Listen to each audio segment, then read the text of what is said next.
Great. Hello, Equity Advisory Group. It is wonderful to see you here in 2022, January 10th. Welcome and thank you. Thank you for being here. So closed captions will be in English and Spanish. English closed captions are available within Zoom and YouTube. Users can follow this link to view both English and Spanish captions in a separate browser window. The link ibr.news/captions. Next slide. How to access closed captions in Zoom. At the bottom middle of your screen, you should see a menu of options. If you can't see the menu, hover your mouse over the bottom middle of the screen. Click on the CC icon and a separate window with captions will appear. Next slide. Reminders. We encourage EAG members to turn on your video. We love to see you. Please say your name when you begin to speak.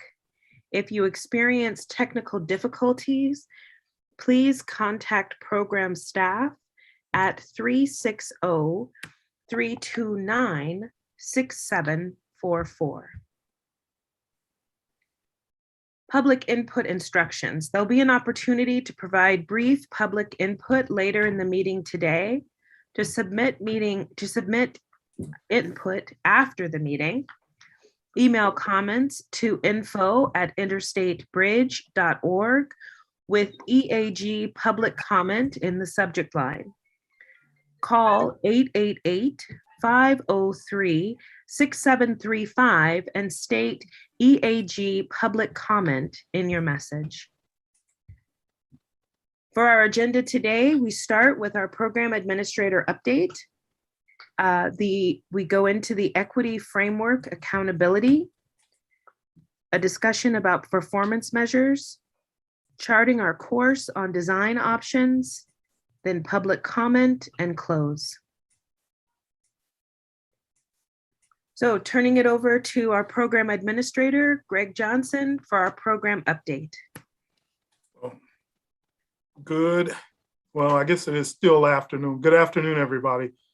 Once again, this is Greg Johnson, the IBR program administrator. And the program has been tremendously busy over the last number of weeks. Even through the holiday period, the team has been churning through data sets, through different models and utilizing some of the screening criteria that was created by this group to start narrowing down our design options to what eventually will be the IBR solution or the draft locally preferred alternative. So we're working towards that, and the time frame that we are looking at is to have a recommendation to the appropriate boards and councils who have to weigh in on this by April or May, and have those councils work through their details and hopefully give us the approval to move forward and give their members on the executive steering group the ability to say yes to us. So once again, after that, we will then be looking to take this to the bi-state legislative group for the final sign off so we can move the IBR solution and IBR solution / draft locally preferred alternative before our federal partners, so we can then enter into the supplemental environmental impact statement process. So once again, this is going to be a busy number of months, and we're going to be looking at this group, the community advisory group, to be giving us weigh-ins on the recommendations that are made and asking the tough questions. So we will be presenting material to you both tonight and throughout the next number of months. So you can ask the questions and make sure that we are doing what we said we were going to do.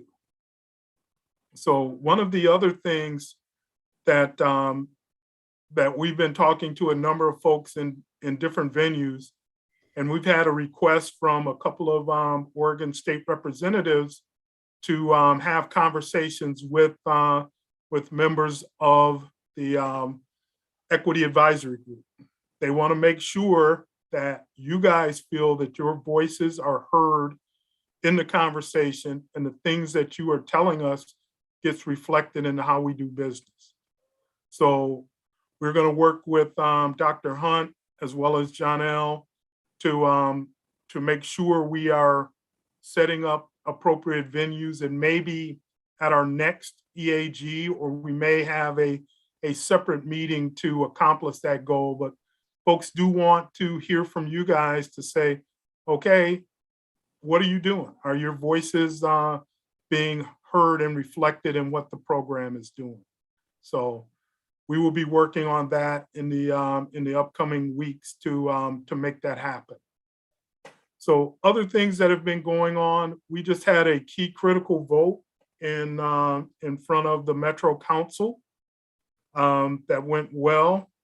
That vote was to approve $36 million that had been appropriated by the Oregon State Legislature and the Oregon Transportation Commission. And what that allows the program to do is to continue to answer the questions and concerns that arise as we are going through data sets and all of the issues and concerns that we hear from this group and from community members, to get those questions answered and to move the program forward. So we were successful with a 5-to-1 vote, and it was a good endorsement of what we are doing and how we are doing it. Transparency has been one of our keystones in moving this forward. So we will continue to be transparent in our communications and answering all questions from any quarters that move forward.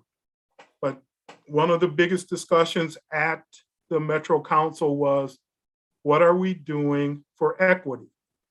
And so they put together some requests from us regarding our positions on equity. And the great thing about it is that we are already doing a number of those things. We're going to review and we're going to send back to the Metro Council the things that we have been doing under the leadership of John L. and Dr. Hunt and this group, to talk to them about, we are taking these things into account. Now, once again, we cannot put the cart in front of the horse. We cannot talk about what DBE percentages are going to look like when we don't have a project yet. But those are things that we know the conversations with this group is going to help drive the conversations with our federal partners. We can't talk about what apprenticeship programs are going to look like until we understand what the program is going to build. So all of these things are commitments from the IBR team, not only to the community, but to this group especially, that you will have a voice in helping shape how these programs play out and how we are reflecting equity in the program. So there was other great discussions on climate, and we heard from a number of folks who are naysayers towards the program. They don't think that we are addressing climate robustly enough, and I take exception to that. We are the only program, the mega program in the country that has both a principal equity officer as well as a principal climate officer that is addressing and working with the statewide goals as well as regional and local goals for reduction of greenhouse gases. So we know that doing nothing or looking at retrofitting this bridge does not solve all of the stated purposes and needs. So folks who want us to do just a seismic retrofit of the bridge missed the point that there are 5 other problems that exist that will not be touched by it. And we know that even a seismic retrofit will not be as reliable as building a new seismically resilient bridge. So a lot of good conversations that are going on, and you guys are going to be a key part of discussions moving forward. So at this point, I'll take any questions or concerns that you may have. So, Meg. I see Meg. Hi, everyone. This is Meg Johnson. I appreciate your update, Greg. Thank you so much. You said that state reps from Oregon want to talk to us specifically. Has there been any outreach from Washington, and even on the smaller side of things, local people? So we are having conversation with some of the state leaders in the Oregon legislature. We have a conversation coming up with the new transportation chair, Representative Leas, coming up later this week. But this was a specific request from Representative Pham as well as Representative Dexter, who had specific questions. And we told them what we were doing on the equity front, but they want to hear from you guys. They want that firsthand interaction to talk to members of the equity advisory group. So. And no outreach from anyone from Washington to do the same in the same similar roles? Not at this point. We will make the offer. We'll let them know that that folks in Oregon want to hear from the equity advisory group, but we have not heard that request from Washington legislators at this point. Other questions?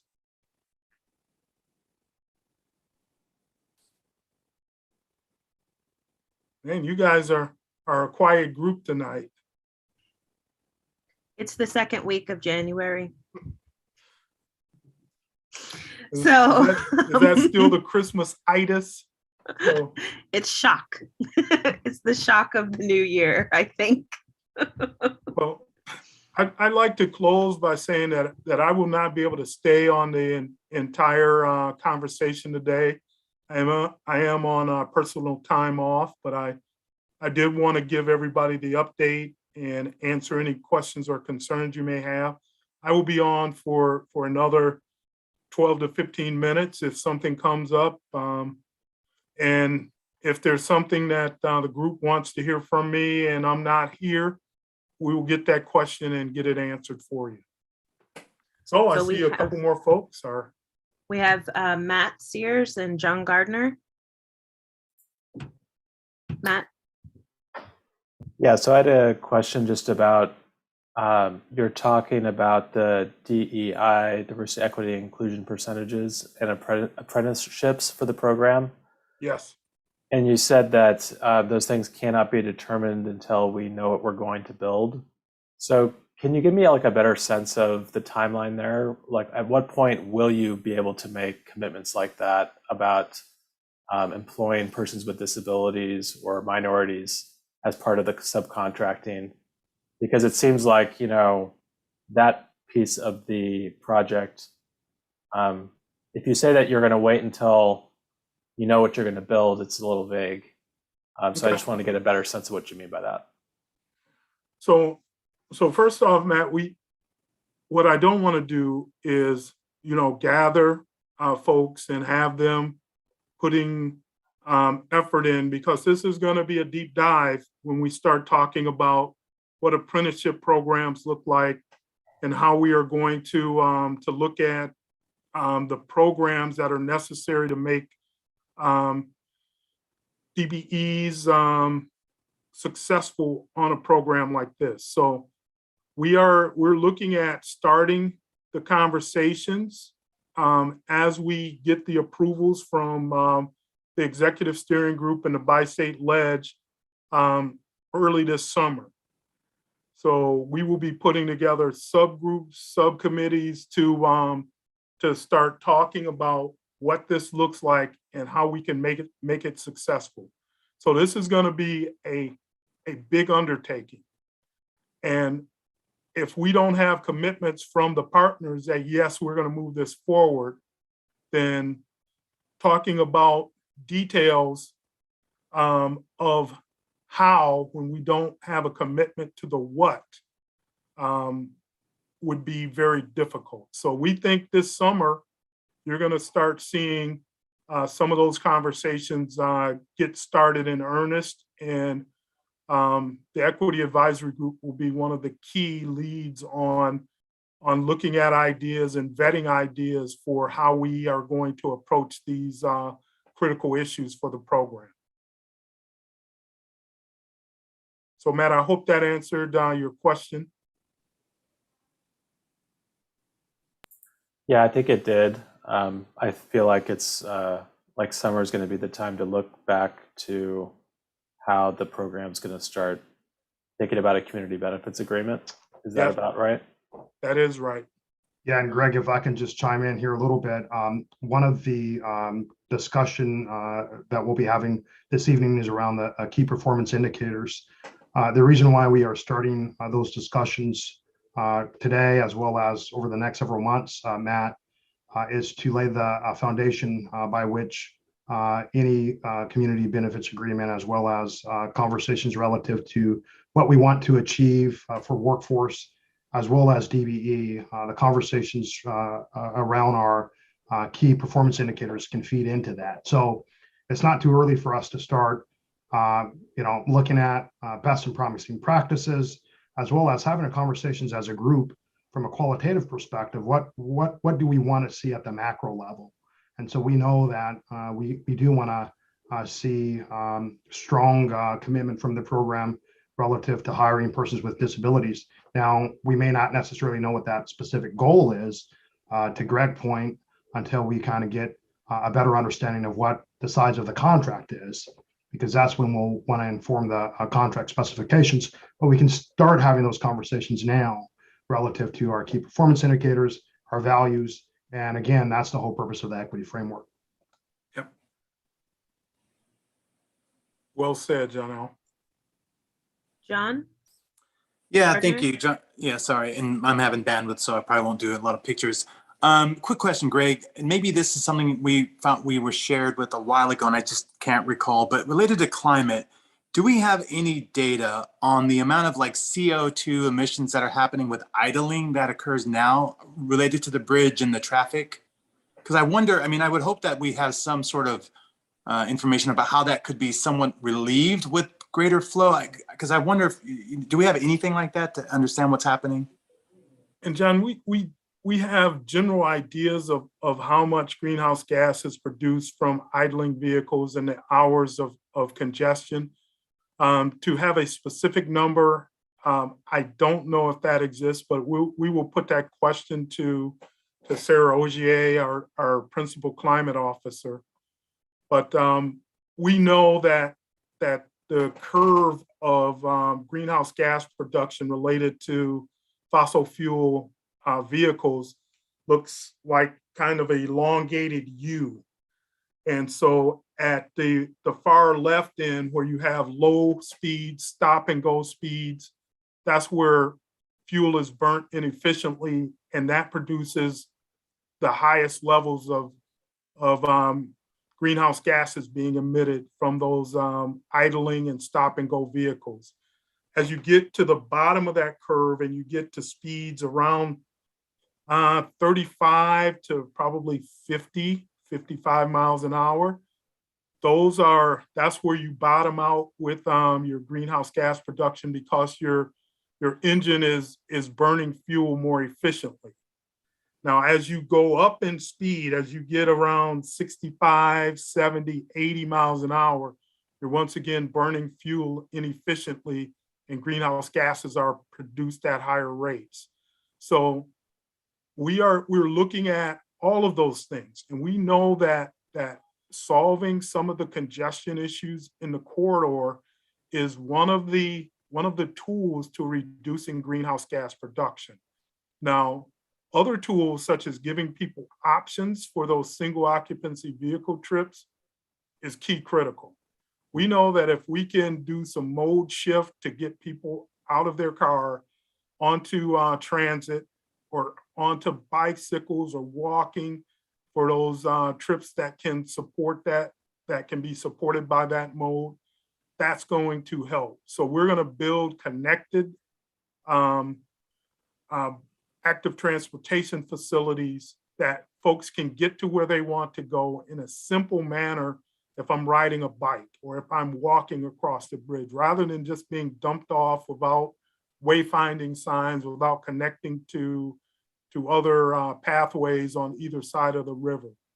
So there's a lot of things that go into making this a greener corridor and a greener bridge. And the one thing that we're telling folks is that we're not the only solution. There are things like land use practices, how attractions are cited that drive people to get into their vehicle and drive to get to them.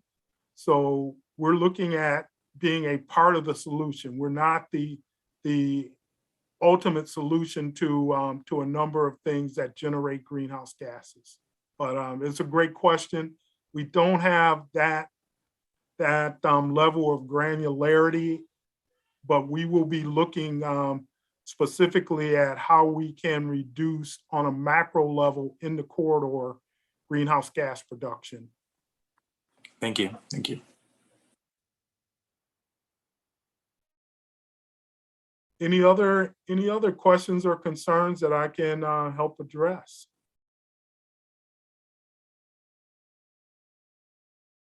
Well, once again, this is our first year anniversary meeting as the Equity Advisory Group, and I want to take a little bit of time to thank you all personally for all of the hard work and efforts that you have put in. Once again, this is unique in mega projects to have an Equity Advisory Group, and it shows the commitment that this region has towards equitable practices in its infrastructure construction. So thank you so much for the hard work and efforts that you put in. We've got another hard charging year coming up, so we're not going to literally take our foot off the gas pedal, which is probably not good just after the greenhouse gas conversation, but we're going to be running hard, and we're going to be getting some good things done with your help. So thank you so much. So you guys have a great meeting. Sorry I can't stay for the entire thing, and we will see you guys next month. So thank you. Thank you. Thank you very much. All right, so we are gonna now have Emily Thomas Peralta talk with us. Oh, we're gonna have Janelle talk with us about the Community Advisory Group. And I'll be brief. Good evening, everyone.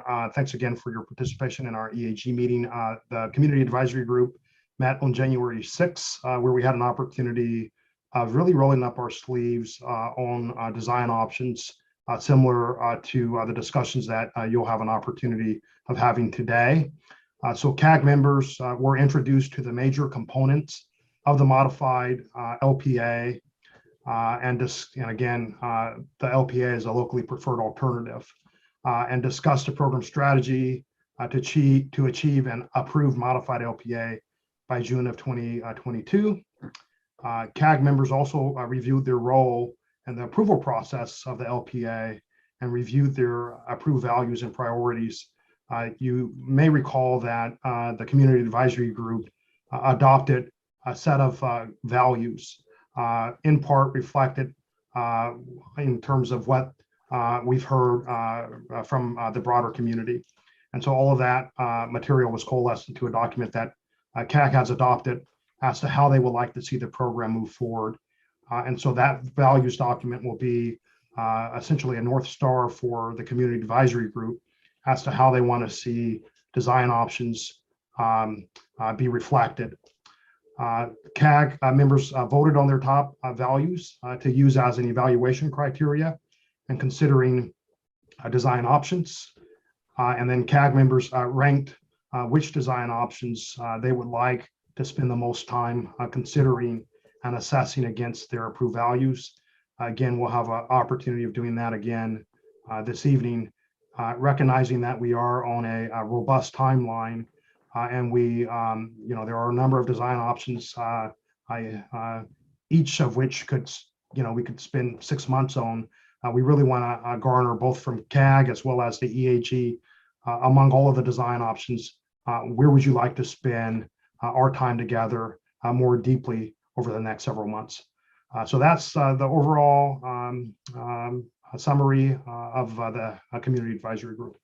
Happy to take any questions or comments that folks might have.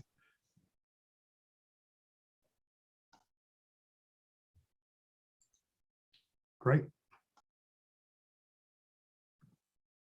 All right, so thank you, Janelle. And now to Emily Thomas Peralta to talk with us about equity framework accountability. Good evening, everyone. Thanks for joining us. In the last meeting, we introduced the accountability measures for the equity framework, and that included some examples of different methods for ensuring that the framework is integrated into the program and decision-making processes. Today, we wanted to share with you one of the accountability tools that we have developed, which will be used by various program teams. That includes the technical and the design teams for reporting purposes. So this tool will be used to demonstrate how decision-making processes within the program are incorporating the principles and objectives established in the equity framework and by the EAG, and to help program teams to meet these goals. This tool builds off of one of the reporting tools currently being used for the existing accountability dashboard online. And it's essentially a matrix with questions for the various program teams.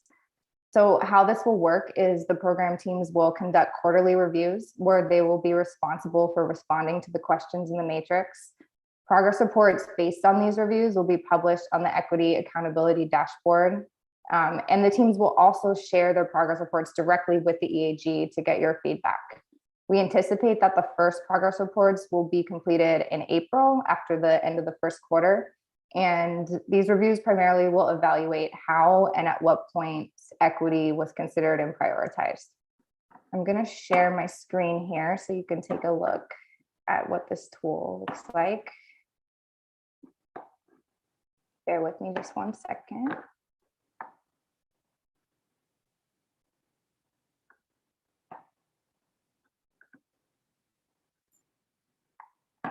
Can everybody see the? Yep. Okay, and I'll read the questions. I know that the print is a little bit small here, but just wanted to give you an overview of what this looks like. So we've divided it into the 4 quarters for the year. And then over on the left, we have various questions that we've developed that the technical and the design teams will be answering. So these are modeled after the existing reporting matrix for the community engagement accountability dashboard. And these are some examples of the potential questions that we'll be asking. Please note, we're still refining these questions. We're still reviewing them, and we want to get your feedback as well. So the first one that we have here is, what were the key decisions, actions, or processes that occurred during the last quarter that your team was involved in? The next is, during the key decisions, actions, or processes that occurred, what were some of the ways in which equity was generally considered or prioritized? For example, engagement with the EAG, equity screening criteria, etc. Next, what were the ways in which accessibility and mobility were considered or prioritized, if applicable? What were the ways in which racial equity was considered or prioritized, if applicable? Was there any point where plans or decisions were changed or adapted based on considerations of or concerns related to equity? If so, please describe. Are there any equity or issues or concerns for which there is difficulty finding a solution for, and ways that they can be addressed, such as lack of resources or available data? And finally, scroll down a little bit. Are there any limitations of the available data or resources in regards to making equity considerations? How might these limitations be mitigated? So the key here is helping the technical and design teams to meet the equity goals in the framework and providing them chances to give specific examples of how equity is being considered, while also being something that we can measure and compare over time. Given that the technical teams and other program teams work on such a variety of specific areas, we anticipate that the questions may need to be adapted for a particular team to what makes sense for their specific scope of work. This can also help the technical teams and design teams with any challenges they have considering equity, such as, like I said before, lack of available data, or maybe lack of a clear understanding of what the nexus is with equity. What are the implications? Maybe one of these teams could bring a specific question to the EAG to better understand the way that they should be thinking about equity in the specific context of whatever decision they need to be making. So at this point, I'm going to stop sharing my screen and open it up to any feedback or questions or thoughts that any folks may have. And maybe if I can just chime in real quickly before we open it up to questions. This is a way in which we as a program team are really working to operationalize the equity framework that you all adopted and spent considerable time with us on. And so, this is somewhat of a pilot in terms of how you kind of integrate some of these concepts in a mega project. And so we really want to hear your perspectives and thoughts. But as Emily indicated, the thinking is once we have our program teams complete this analysis, they would then report that back out to the EAG for discussion. And it's going to be real important for you all to offer constructive feedback as to whether or not our teams hit the mark or did not. And that's sort of the purpose of this exercise, is to identify opportunities for us to operationalize those efforts.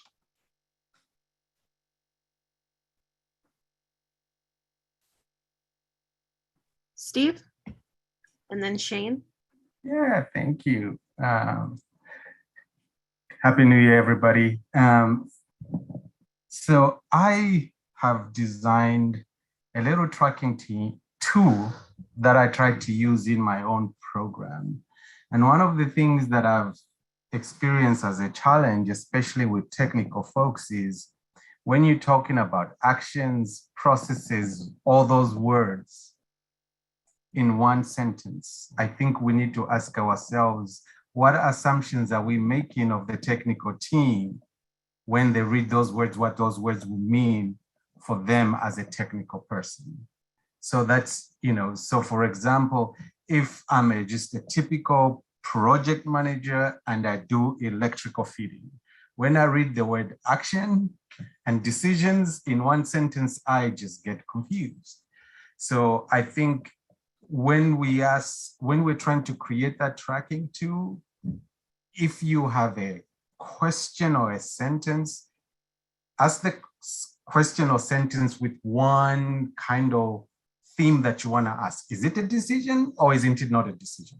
And stop it right there. Thank you. Shane? This is Shane. Thanks, Emily, for developing this tool. And I think these questions are actually really, really good. And I wanted to actually make a recommendation that we take an accountability tool that the program is using in one part of its work now and bring it here. And so in my day job, I help represent the city of Portland on some of the other task forces that are part of the program. So things like the bridge design or transportation demand modeling. And pretty much the first thing that we do in each one of those meetings is we pull up sort of the log of past comments that were made, and we sort of look at those past comments and see how the program is sort of responding to them and if they've incorporated them into the most recent sort of either presentation or results. And that's been a tool I think that's been really helpful for transparency. And so I feel like that tool sort of is a nice complement to this other tool, which is kind of a quarterly reporting out. It's something that's sort of initiated by the program, whereas the log is something that's kind of initiated by us, and it's responsive directly to sort of what you hear in these meetings. Just as like something as an example, I think last EAG in the breakout groups, we were sort of asked to respond to some of the designs sort of going through the evaluation. And one of the comments that sort of emerged in my breakout group was something like a few participants were saying that it was important for light rail to reach Clark College or to access the east side of I-5. And so just then as an example, taking that comment and all of the other comments sort of heard in the breakout rooms and sort of tracking how is the program responding to that? How is the program sort of incorporating that or not incorporating that, and sort of presenting each one of these comments and saying, yes, this has been incorporated, or we're still working on it, or we didn't incorporate it for A, B, and C. I think that could be a really useful tool for helping us all remember sort of what we're here doing, helping the program sort of have a really clear log of what the EAG members have given. And yeah, just a really cool tool of transparency. So thank you for developing this. Yeah, thanks so much for sharing that. I think that's really helpful, and it really connects to our, one of our main goals in this, which is to help come up with, specific, tangible examples of how equity is being integrated, helping these teams to meet these goals, and for them to talk about, what were the ways that it was considered. So that's really helpful. Thanks so much for sharing that. And just I respond, Dr. Hunt, if I may, Shane, I think that's an excellent recommendation. And I'm just going to ask our team to catalog. We have been integrating and implementing perspectives we've heard from the EAG, but I think we could do a better job reflecting that back to all of you. And so Jake and Emily, I think the thing for us to do is to go back and catalog what we've heard from the EAG relative to comments, and have another column where we respond directly. I think that's really important, particularly as we lean into discussions relative to the modified LPA. So thanks for that suggestion, Shane. We'll work up something to get back to you all.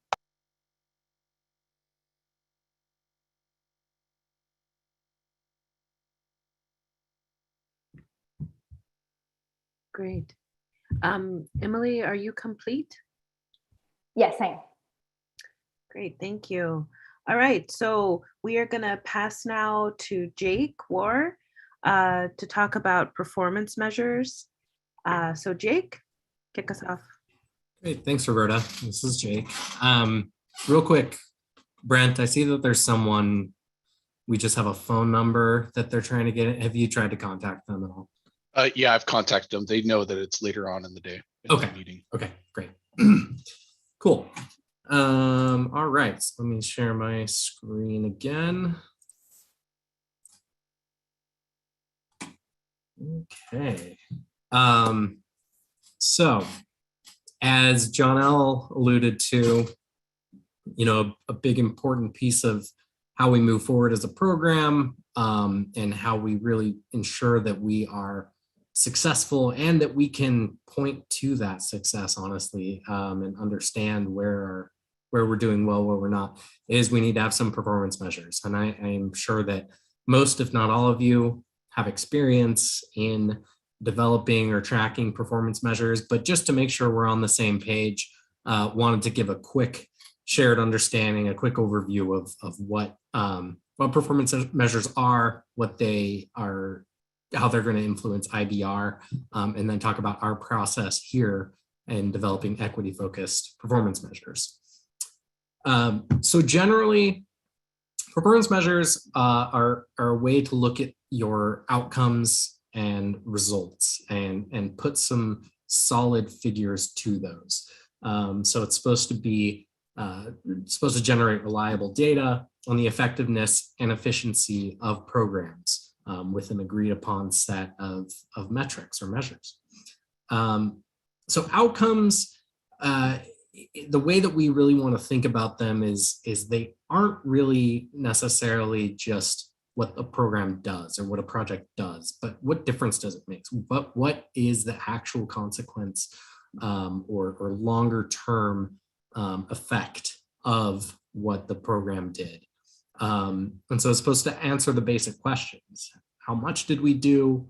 How well did we do it? Is anyone better off? And from an equity perspective, we're looking at it specifically through that lens of in moving towards our equity objectives, and focusing on the communities that we've identified in our equity definition as those that we should pay particular attention to.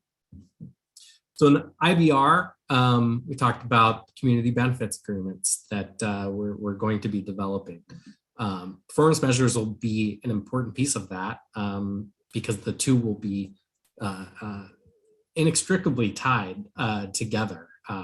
Because the performance measures will help us determine some of the strategies that we want to implement through those benefits agreements, and then go back and say, how well did we do again?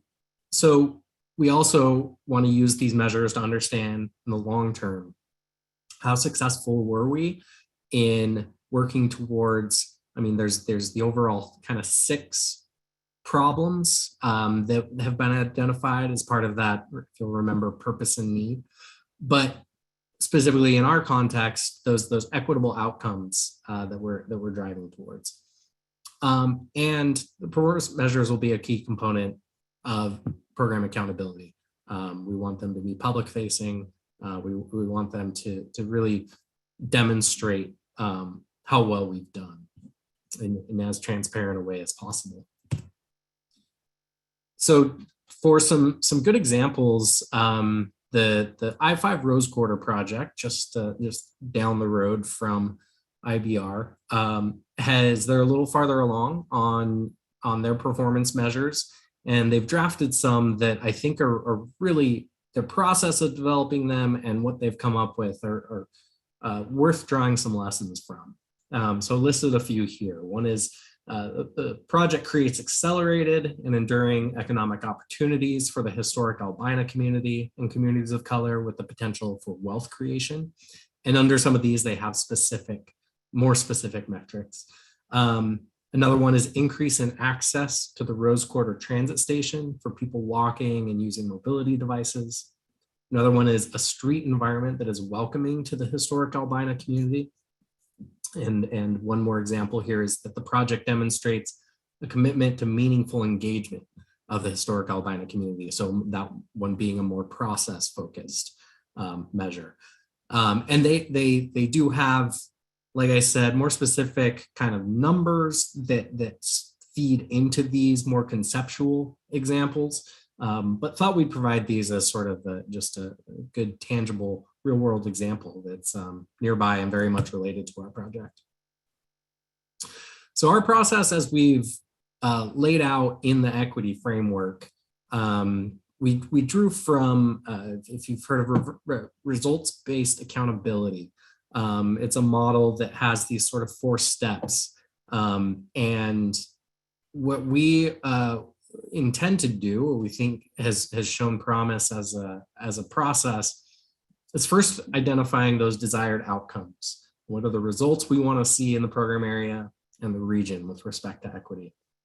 And those are similar to our objectives, but more specific. I think they stem from our equity objectives.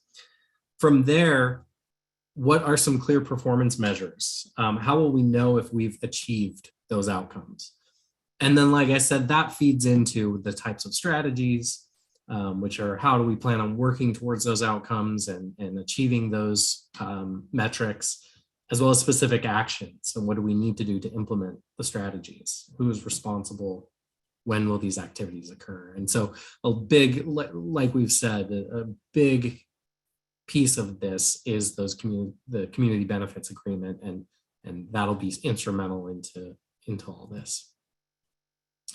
We've had conversations in the past with you all that we didn't necessarily say, hey, what should we do for performance measures? But we've had discussions where you have given us ideas that are basically like recommended performance measures, concepts that, so we went back through and looked at what we've heard, and here are ones that really stood out.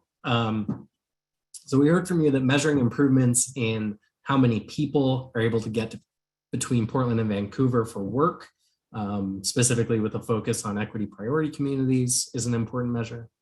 Ridership levels and average travel times on public transit as a way to understand improvements in access. Could measure improvements in accessibility and mobility for individuals with disabilities. And then workforce equity, assessing that, for example, percentage of jobs for equity priority communities and the number of contracts for DVEs and small businesses owned by members of equity priority communities. So a few ideas there that I think can all be translated into some specific metrics.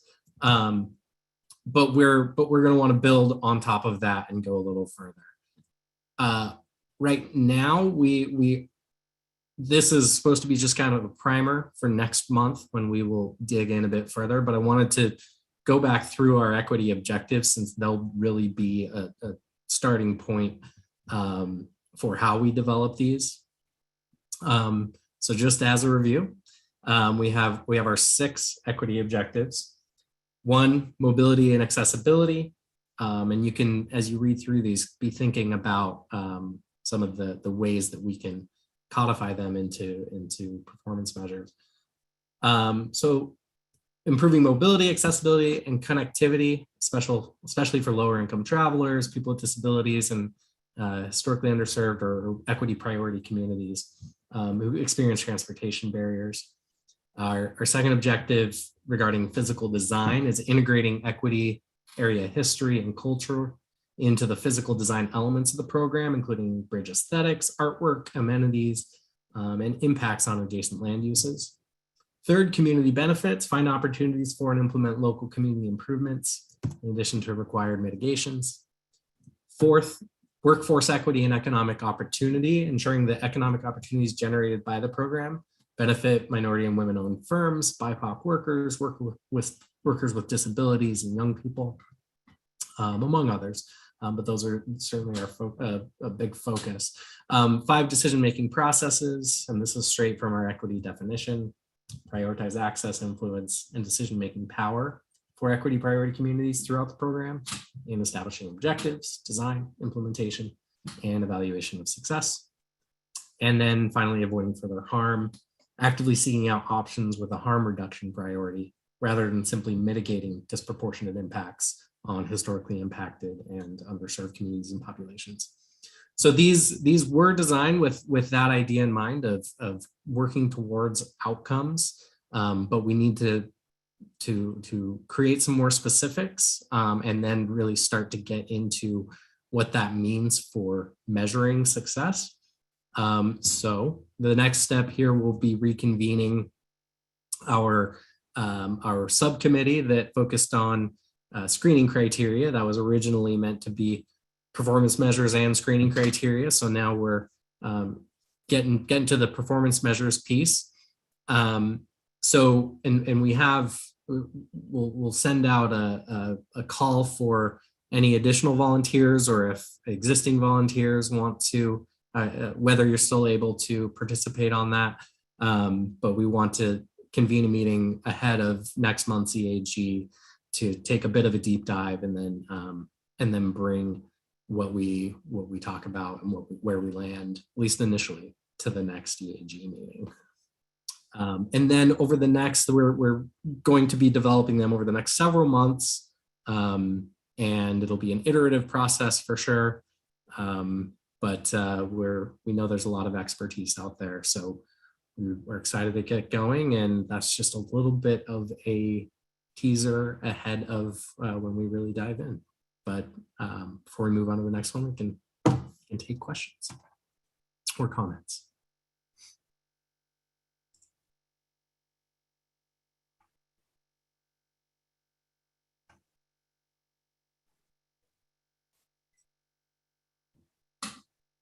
All right. Well, luckily, the next section is me too, so I will keep talking. Oh, we've got John Gardner. Sorry. It's so And I don't have my picture, but I'm sorry, that's a lot of really good stuff. And I just want to take a breath as someone who tries to do some of that stuff as well. It's a lot. And I'm still digesting it, as well as sort of the equity framework, equity lens stuff we saw a few minutes ago. So just take a moment just to appreciate what you and the team is doing, because it's heady work.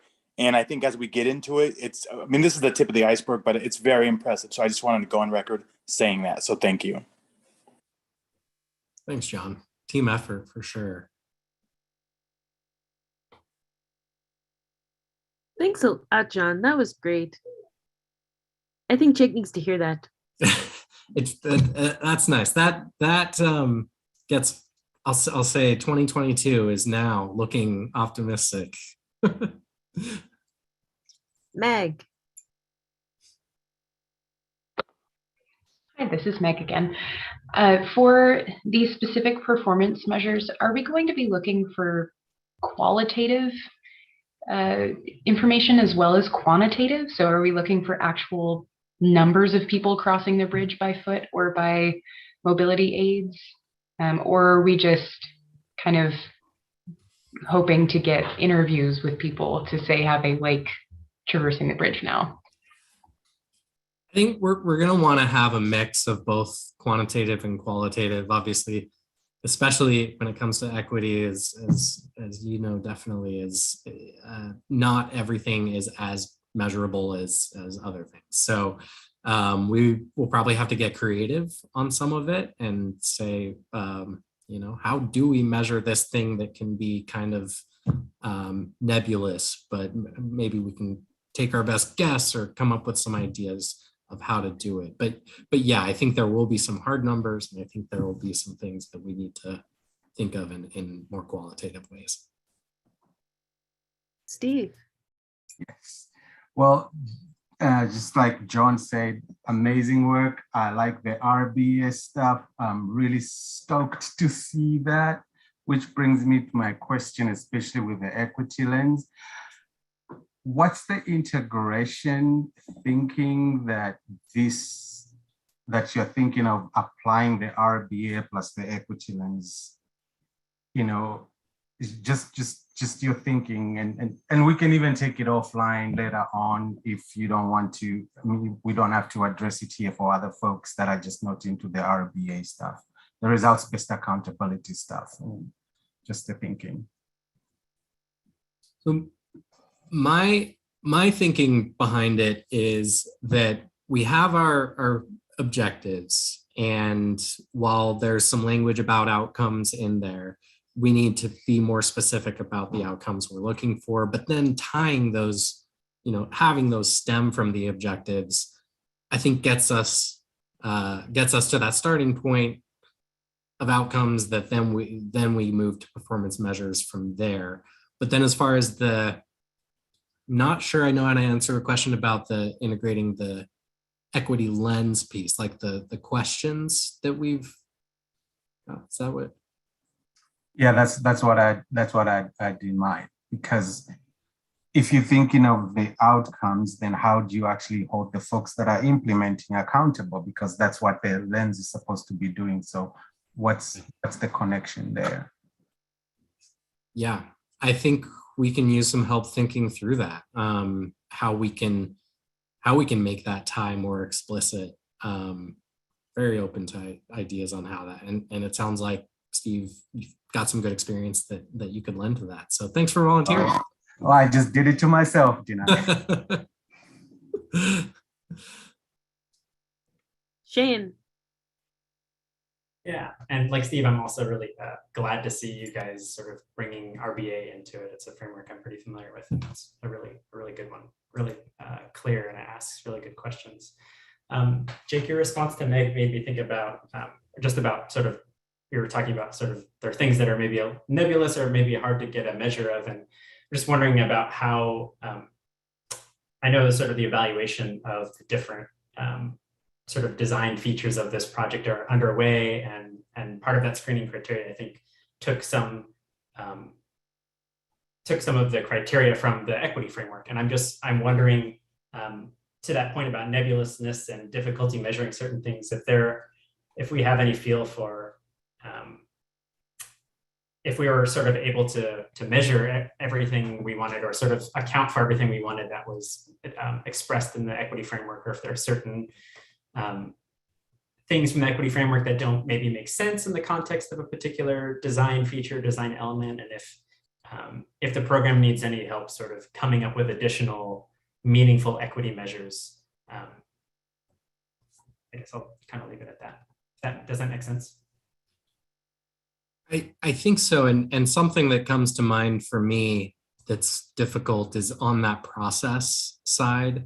Like, you know, we do track on our engagement accountability dashboard, you know, it's like number of people engaged or number of events, and you can kind of do that, and that's okay, but it doesn't really tell the full story of who you're engaging, and so that can be a little bit more difficult to capture or communicate. But then also like what impact the community is actually having on things.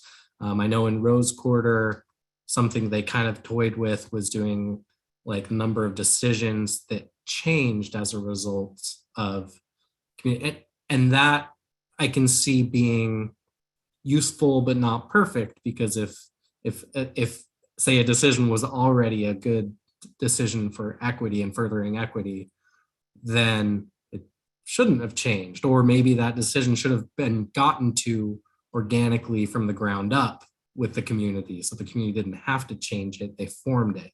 So I don't know, that's one area that stands out to me as kind of tricky, as well as I'm thinking about like our physical design objective.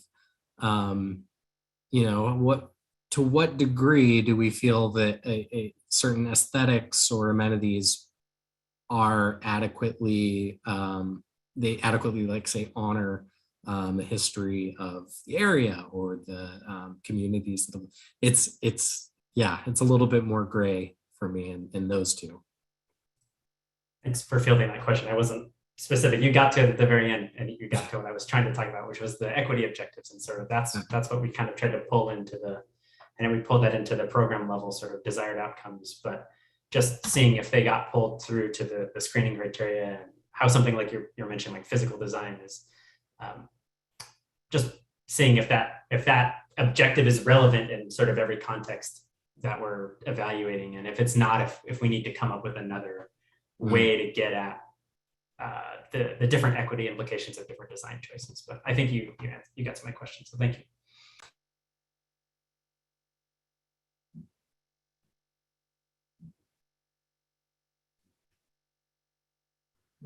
Well, I will jump into the next piece then. So we're returning to,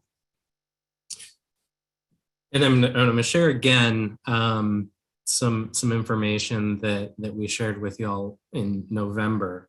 But one thing we realized in talking about the different design options, there's a lot of information that, first of all, takes a decent amount of sitting with it and thinking about it to grasp what really these options are, what their differences are, much less, or not to mention the equity implications of some of these. I mean, I know I hadn't really necessarily thought about equity and interchange design, highway interchange design. And so we realized we need to spend some time making sure that we're all on the same page and we understand what these different elements are. But instead of getting your direct input at this meeting about, you know, what you think seems preferable between options, or what you think are the specific equity impacts or implications of each, we wanted to just quickly refresh you on what the different elements are, and then have an exercise as a group to say, what do we want? How do we want to move forward on this? Do we want to essentially, you'll see this in the questions, it's kind of two choices. It's kind of a broad approach where we talk about everything as a committee and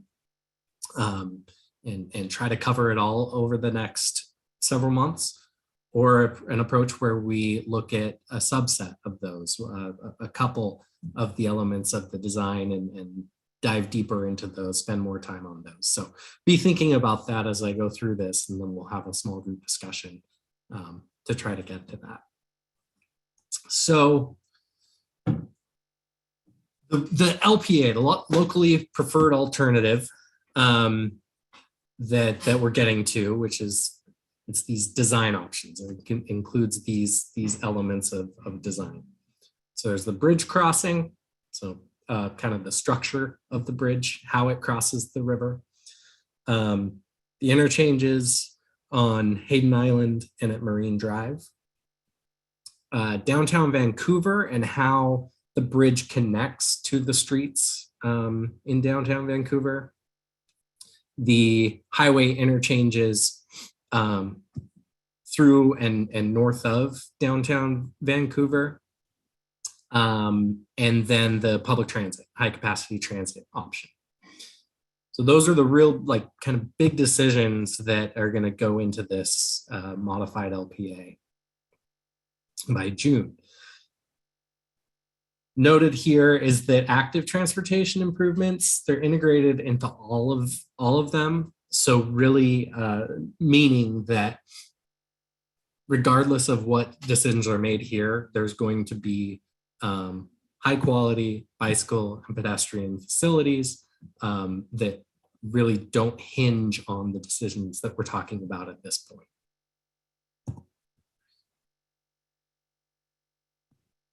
So as far as the bridge crossing, really we're talking about two options. One would be two bridges, one would be one bridge. The two bridges would be side by side, and on the top of each bridge would be vehicle lanes for the freeway. Underneath, on one of them would be the public transit option in both directions, light rail or bus rapid transit. And underneath the other bridge highway lanes would be the bicycle and pedestrian path. So that's basically option one. Option two is all of it on one bridge. Still two layers or two levels, but the top would be the freeway in one direction, the bottom would be the freeway in the other direction. But then on the sides of that bottom issue, or on that bottom level, one would be the bike ped path, and on the other side would be the high capacity transit light rail or BRT. So those are the really conceptually, those are the differences that we're talking about. The next element is the Hayden Island and Marine Drive, and we essentially have three options here. And interchanges, if that word is getting anyone caught up, those are just on and off ramps. It's just those how you access or get off the freeway. And so the options are, one, having a full one at Hayden Island. So whether you're driving north or driving south, you can get off at Hayden Island, and you can, from Hayden Island, you can get to the freeway going north or south. So don't have to think about it. You can get to and from I-5 on Hayden Island, no matter what. The next option would be a partial interchange. So it's just, you'd only be able to get to Hayden Island if you were coming from the north on the freeway. And again, this is just driving. Or if you were going to the north. So if you were coming from the south or going to the south, you would need to, there would be another new bridge that would not be the freeway that you would need to use. So it's really it's a half interchange. You get half of what a normal one does, or a full one does. And then the third option would be no interchange at all. So currently Hayden Island does have a freeway interchange on it. This would change that so that there's not an I-5, no I-5 on-ramps or off-ramps at Hayden Island. Instead, access to Hayden Island would be done via 2 new non-freeway bridges, just arterial road bridges. So we have some images here that that show these, but they can, admittedly, they can be kind of overwhelming and a bit confusing. But you can kind of see what they look like a little bit on the ground, in that the full interchange option has a bit bigger footprint on Hayden Island, and not quite as many crossings underneath the freeway.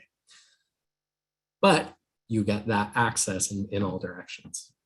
Partial interchange option, like I said, shows you that shows a new non-freeway bridge between Hayden Island and North Portland. But then there are actually 3 ways that you can get east and west, which is on this map, up and down, underneath the freeway. And then no interchange basically removes that. It removes what is there currently. And I-5 kind of bypasses Hayden Island in that situation. So instead you would need to exit at Marine Drive and then take one of those new non-freeway bridges to get to and from Hayden Island. And then access east-west across the island. There are also 3 ways to do that under the no interchange option, just like there is with the partial interchange option. And with all those, they would have quality bike and pedestrian infrastructure that would be accessible and to the standards that City of Portland has for building new roadways or improving roadways. So that's Hayden Island Marine Drive. So we've got the bridge, we've got the interchange at Hayden Island Marine Drive. The next component, looking at downtown Vancouver. This one's pretty technical in that it's just different ways of getting on and off the freeway from downtown. And it depends on which bridge option we're talking about, whether it's those 2 bridges or if it's the single bridge. But the main difference here is kind of the access to, I believe it's C Street. And I'm sorry, I'm blanking on which option does have access directly to C Street and which one doesn't. But it's basically just the design of that kind of interchange in downtown Vancouver that has a couple different options. But I know more needs to be done. This one has not quite been discussed quite as much as some of the others. And they would all options for this would connect the transit and multi-use path that cross the bridge into downtown Vancouver. So then the highway interchanges through Vancouver. Having troubles today. So there would be interchanges at a few points, 4th Plain Boulevard, Mill Plain Boulevard, and 39th. And then crossings across I-5 at Evergreen, Mill Plain, McLaughlin, 4th Plain, 29th, 33rd, and 39th. And those would be, once again, bicycle and pedestrian crossings, high quality facilities that are accessible, and hopefully with the goal of making sure that I-5 is as little a barrier to communities on either side of the freeway as possible. And then finally, transit options, the high capacity transit. So technically there's 12 options that we're looking at.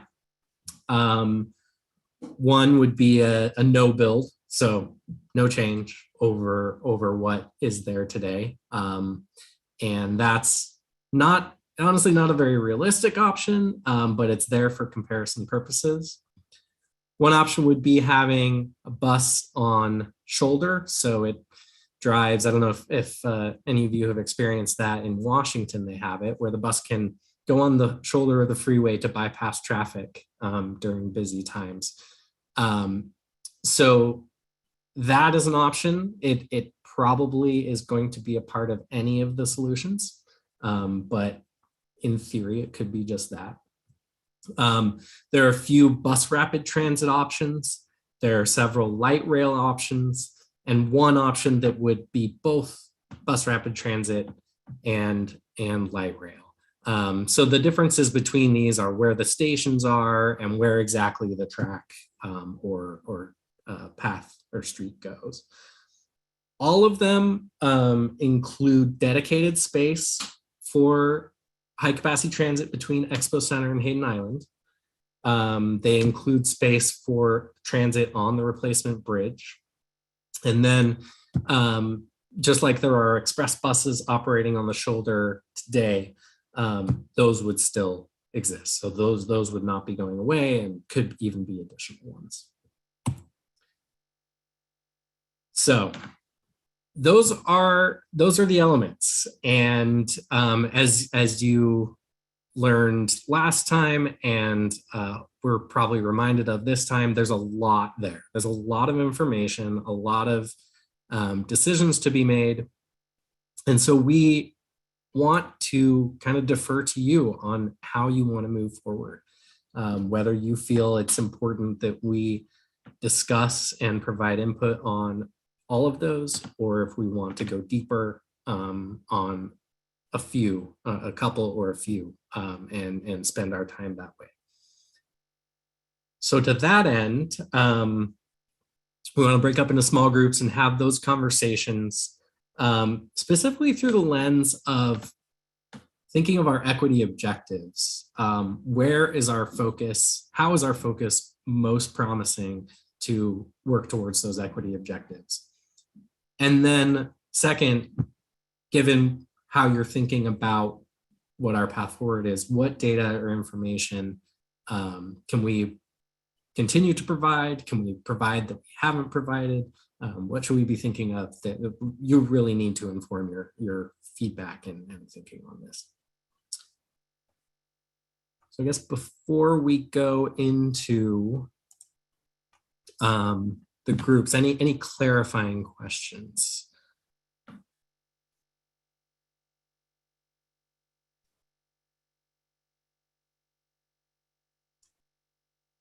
All right, well, let's split into 3 groups. Are we still good with the 25 minutes, Jake? I'm looking at the time. I think we need to do, let's see, I think we need to do, 22 minutes. So out of the breakout groups at 7:10. Sounds good. Opening all those groups now. And Jake, who's facilitating each group, just so everyone knows?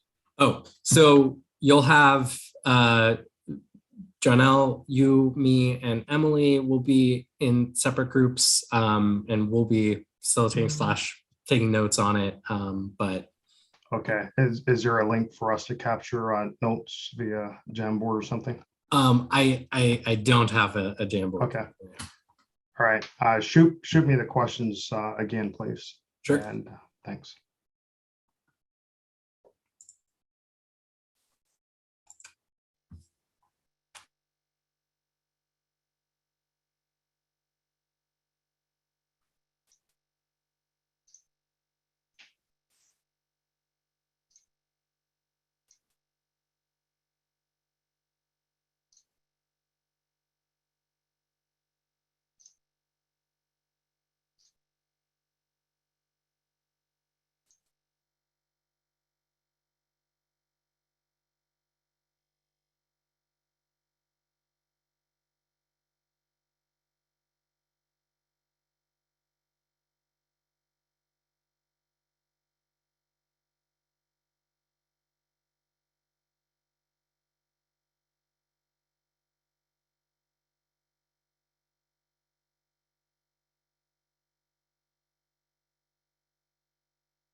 And welcome to those who are still with us with our equity advisory group tonight.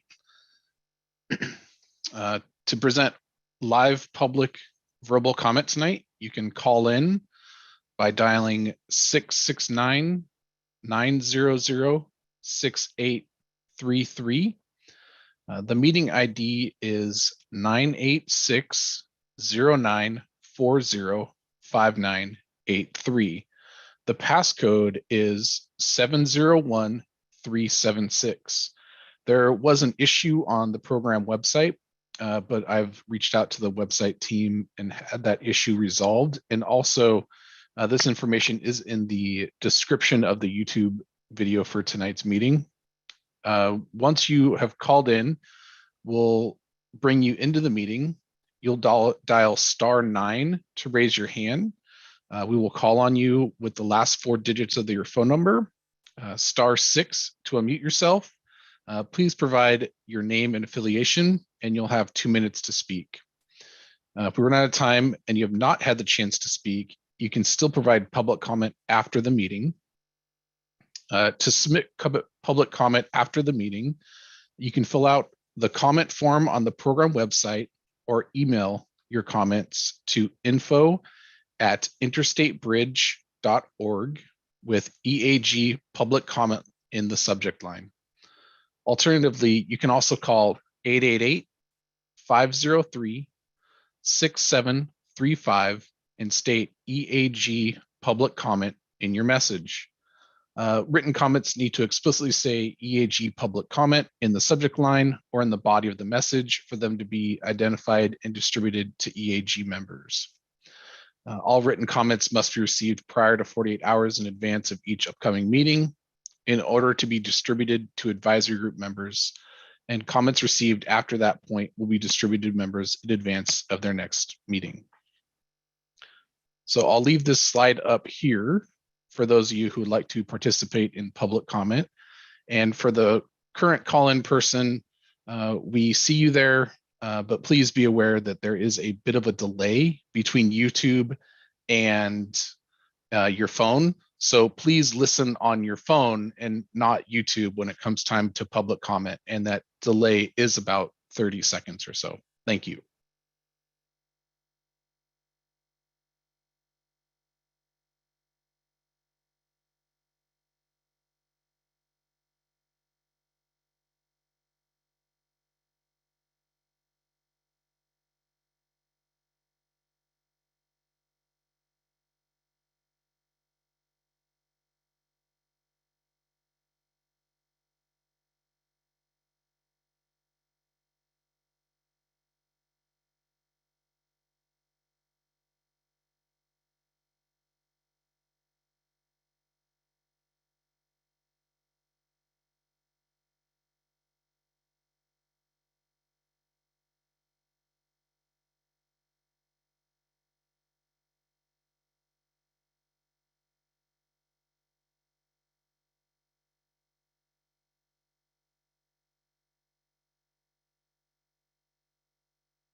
It looks like everyone's back, Jake.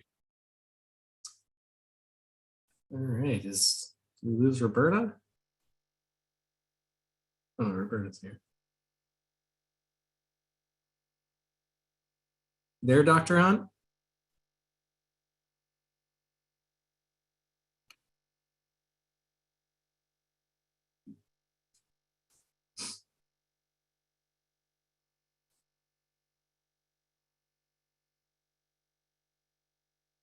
I see that she is still there.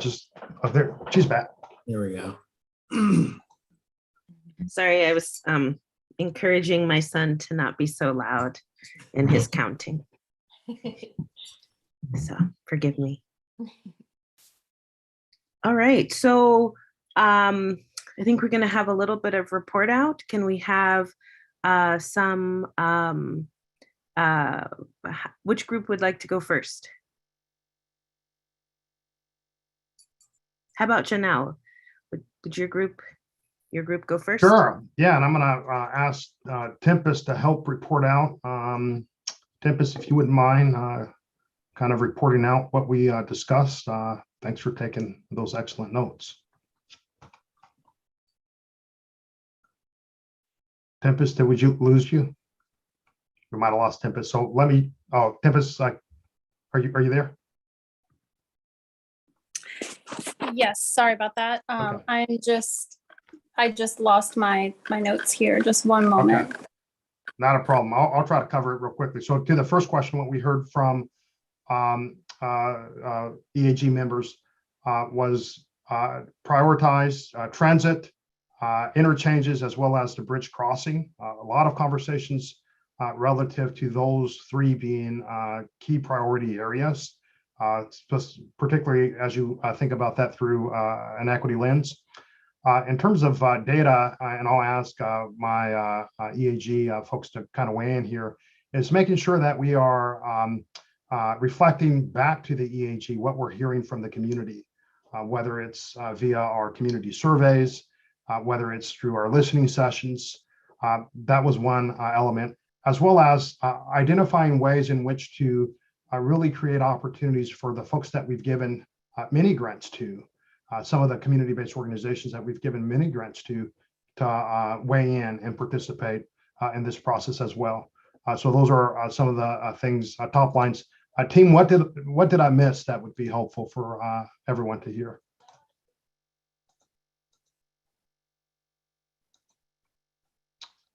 Okay.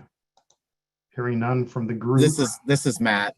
Okay. One thing that we specifically talked about with data was that we would like to see kind of the feedback and testimony from the different listening sessions into a kind of data sheet and then relative to each option that was discussed in that listening session, kind of see what the different communities were sharing about their concerns, what they liked or disliked about the different options, because that can also guide us in eliminating options as we go forward in these conversations, as well as illuminating the ones that the community feels are ideal for the different priority communities. Was one specific thing we talked about.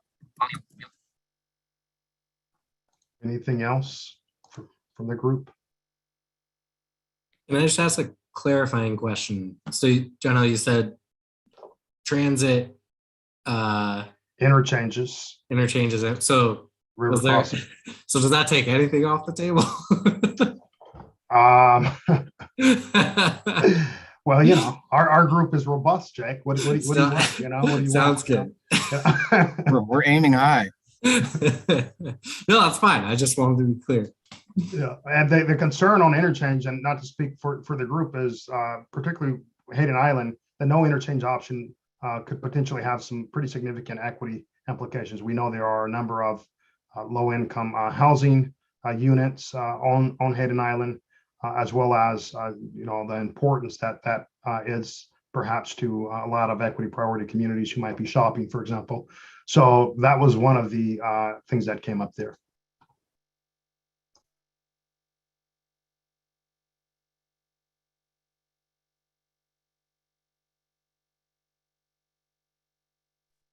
All right. How about Emily? How about Emily's group? Sure. And bear with me, I took handwritten notes because I was screen sharing, so apologies here. I'm going to be looking down. So there was the view that there's not really one that we could prioritize or say is more important than another, because each one has different implications for different equity priority communities, and they might have different effects. So that it's kind of tough to say one matters more than others. But the ones that we kind of discussed the most were transit options and downtown Vancouver. Another was the bridge alignment as well. So those were kind of the top three that we discussed the most. Some of the considerations for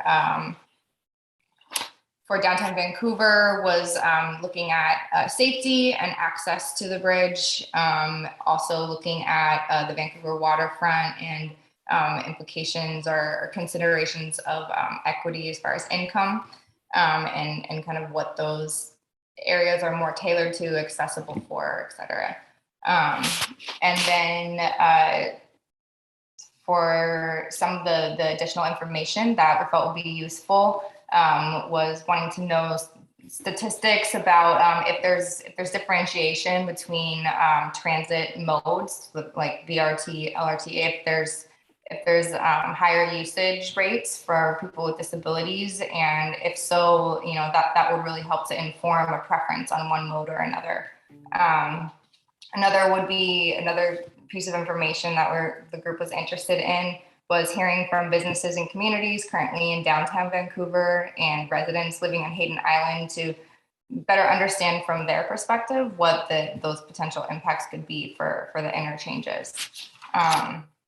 And another that we discussed was looking again at transit alignment and what makes the transition between multi-use paths and the transit station access, what makes that transition the easiest. That would be preferable for equity considerations. And is there anything that I missed that folks from my group would like to add?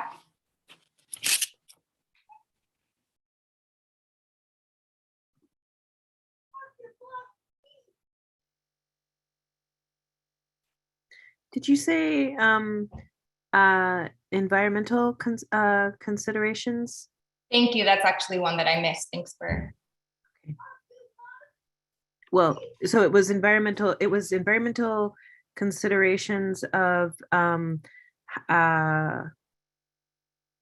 environmental considerations of the different options, but also how people with disabilities use the different transit options. Yeah. Mm-hmm. And I believe on that environmental piece too, it was if there's modeling or if there's information that could show,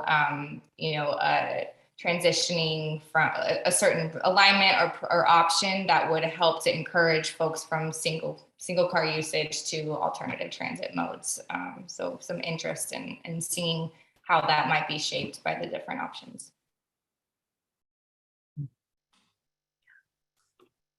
Right. And then Jake's group. Yeah. So I think it sounds like across the board, it's similar to what we talked about, where we didn't really land on like what are the priority issues, because we don't, part of it is kind of don't have enough information to know what is a priority. Like that's part of the process, it sounds like, is providing as much information as we can to the committee members, and we'll figure out what really are the priority areas of focus. But we need to have a lot more information to be able to do that. We talked about kind of the continued difficulty with the images that we have provided. They don't really do a great job of helping us understand what these really are like on the ground. And so, as we talked about, and as Matt has raised for the blind and low vision community, having a physical model is important, but it is something that really would be useful for everybody to be able to better understand what the differences of these are on the ground. Also having maybe a fly-through model or something to really understand that would be helpful. And then looking at other projects or case studies where maybe after the fact they've found some equity impacts that we could learn from in related projects that have been done recently would be helpful. And yeah, there's just a lot of elements to design, and so it's a big question that I think we wanted to push you into telling us, here's what you need to do, here's what you need to bring us. And I think what we heard was we need to provide just a lot more information, and it's not that simple of a question. So on that note, let's go to public comment. Yes. Okay, Janelle? Yes, Brent, do we have anyone signed up? Yeah, it looks like we have 2 signed up, so we'll get them admitted. Great. Well, let me go ahead and read the slides here first in case we have others. Comment instructions: to make a verbal comment. To make a live comment via phone, please dial 253-215-8782. Meeting ID is 986-0940-5983. Pass code is 701376. You'll want to dial *9 to raise your hand. I'll call on you to invite you to provide comment. You'll want to dial *6 to unmute yourself. Please provide your name and affiliation. Commenters will be given 2 minutes to speak. If we run out of time and you have not had a chance to speak, you can still provide comments after the meeting. Next slide, please. To submit comment after the meeting, please fill out the comment form on the program website or email your comments to info@interstatebridge.org with EAG Public Comment in the subject line. You may also call 1-888-503-6735, and please state EAG Public Comment in your message. Written comments need to explicitly say EAG Public Comment in the subject line or in the body of the message for them to be identified and distributed to EAG members. All written comments must be received prior to 48 hours in advance of each upcoming meeting in order to be distributed to advisory group members. Comments received after that point will be distributed to members in advance of their next meeting. Next slide. So why don't we go ahead and invite our public commenters. Brent, if you will kind of help guide us and tell us who's first. Yeah, last numbers is 6455. We're being prompted to unmute. And Brent, are you going to be our time checker here or timekeeper? Yep. Okay, great. Commenter, please address the EAG. And there's that 30-second delay between YouTube and the meeting, so they might be stuck in that little loop. Okay. Last numbers is 6455. Right. We're being prompted to. So 6422. Are you available to give your public comment? Yes, I am. Can you hear me okay? We can. Okay. Great. Please go ahead. Is it for me? This is Dave Rowe. Yes, Dave, we appreciate your comment. Go ahead and start. 6422. Okay.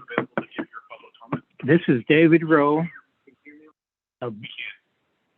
I live in Battleground.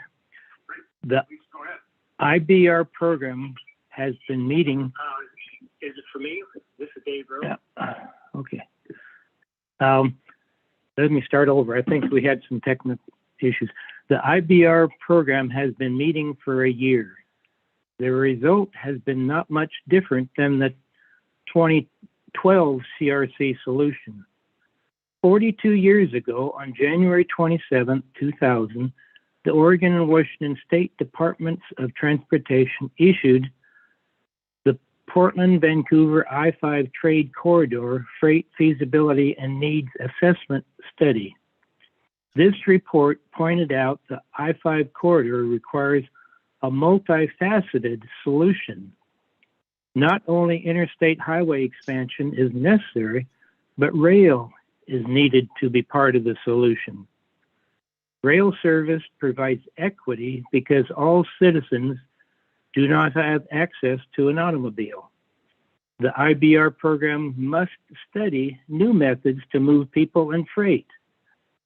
Please study the advancement China has made in rail development. In 12 years, they have built 25,000 miles of high-speed rail system with the initial investment of $4 billion. The same investment the IBR is projecting to spend on one bridge. Goods and passengers are moved by rail in China to Europe and England very swiftly and efficiently.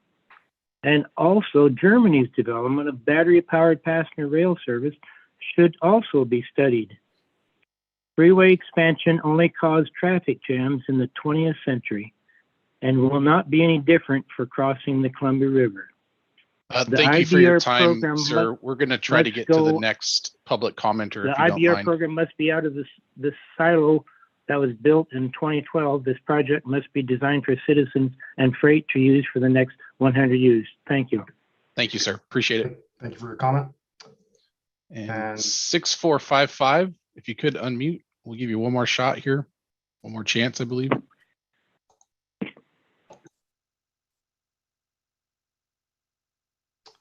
Maybe remind them, Brent, the code to unmute themselves. Yeah, it's *6 to unmute. They're getting prompted. It looks like they're not being able to participate. So we'll go ahead and put them back in the waiting room, John L. All right, great. I think they're there. Yep. 6455. Yeah, I'm here. Okay. You hear me? Yes, please go ahead and address the EAG. Your time is starting now. Okay.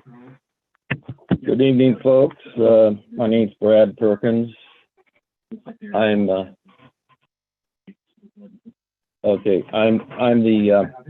President CEO of Cascadia High Speed Rail. Yeah, I'm here. Okay. You hear me? Yes, please go ahead. Okay, so what I'm questioning here right now is, have you seen our project that I sent to the IBR program people? Have you seen that work? It's called the 5-part bridge plan. Have any of you seen that? Well, there's a 30-second delay. This is real inconvenient. I'll wait for your answer. Sir, this is not a time for the EAG to respond. This is a time for you to address the EAG.